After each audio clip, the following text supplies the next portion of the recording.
remember there was a physical location in Detroit that I went to In open up my Detroit? account.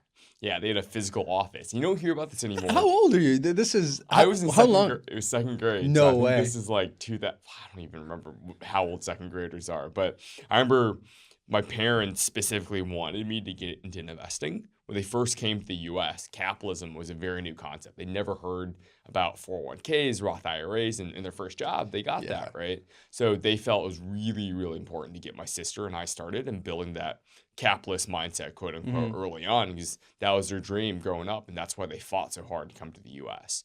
So I had a $200 loan, quote unquote, from them. They opened me a custodial account on Scottrade. So custodial account is you technically aren't legally allowed to have a Right. I figured. You were too young for that. Exactly. But for folks under 18, your parents can open up an account in your name called a custodial account. And then you can trade through that. So I was trading that. I was getting destroyed by the $7 commissions back then, right? That's when. Oh, so this is before Robinhood Before became a Robinhood. big thing? Exactly. Trading was not free back then. And I remember just losing money left and right from my first couple stock buys. I think this company is still around, WPRT. It was a meme. It was like a coin meme, small cap stock sort of back then. I remember someone published a Seeking Alpha article pumping it up. And I thought that was You were on Seeking Alpha at second grade.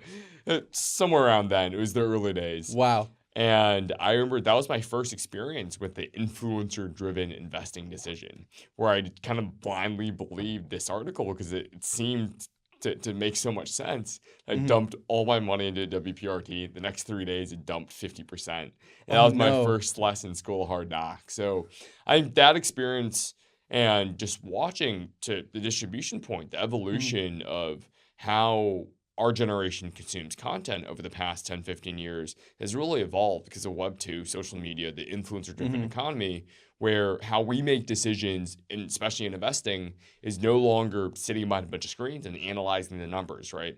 It's really about following people, ideas, and narratives.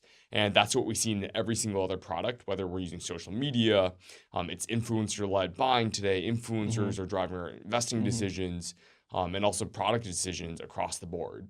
And we finally began to see that come to investing